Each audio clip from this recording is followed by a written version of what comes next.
Qirg'izistonda prezidentlik saylovlari muddati borasidagi bahslar fonida siyosiy vaziyat keskinlashmoqda. Prezident Sadir Japarov amaldagi davlat rahbarining vakolat muddati hamda navbatdagi yoki muddatidan ilgari saylovlarni tayinlash tartibiga rasmiy sharh berish so'rab Konstitutsion sudga murojaat qildi. Qirg'iziston Respublikasi Konstitutsiyaviy sudi matbuot xizmati ma'lum qilishicha, murojaatga ijtimoiy-siyosiy maydon va ekspertlar orasida konstitutsiya normalarini talqin qilish bo'yicha mutlaqo qarama-qarshi pozitsiyalar shakllangani sabab bo'lgan.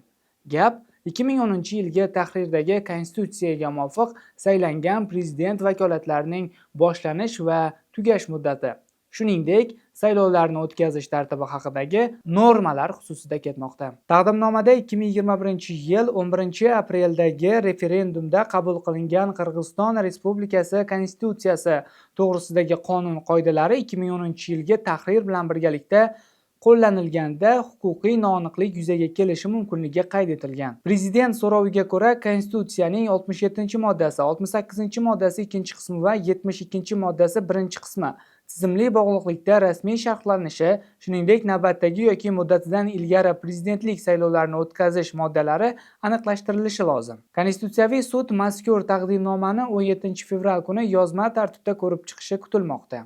Ayni paytda mamlakat ichkarisida siyosiy faollik ortmoqda. 75 nafar olim, sobiq bosh vazir va deputatlar prezident saylovini zudlik bilan o'tkazish tashabbusi bilan chiqib, murojaatni prezident Sadir Japarov hamda parlament Yokurgu kengash raisiga yo'llagan. Ma'lumotlarga ko'ra, murojaat mualliflarining ayrimlari tergovga jalb qilingan. Ichki ishlar organlari Jinoyat kodeksining 278-moddasi ommaviy tartibsizliklar bo'yicha jinoiy ish qo'zg'atgan.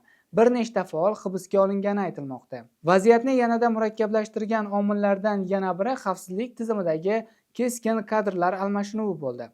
11 fevral kuni Milliy xavfsizlik davlat qo'mitasi raisi, Vazirlar Mahkamasi raisi o'rinbosari Qamchimbek Tashiyev prezident farmoni bilan lavozimidan ozod etildi. U qarorini jamiyatda bo'linishga yo'l qo'ymaslik bilan izohladi. Uning ortidan bir qator yuqori lavozimli amaldorlar ham ishdan olindi. Xavfsizlik tizilmalari qayta shakllantirildi. Tahlilchilarga ko'ra, saylov muddatlari atrofidagi huquqiy noaniqlik, jamoatchilik tashabbuslari va kuch tizimidagi o'zgarishlar mamlakatda siyosiy muvozanatni sinovdan o'tkazmoqda. Konstitutsion sudning qarori esa vaziyatning keyingi rivojini hal qilishi ahamiyat kasb etishi mumkin. Shu va shunga o'xshash yangiliklardan xabardor bo'lish uchun Darakchi.uzga obuna bo'lishni unutmang.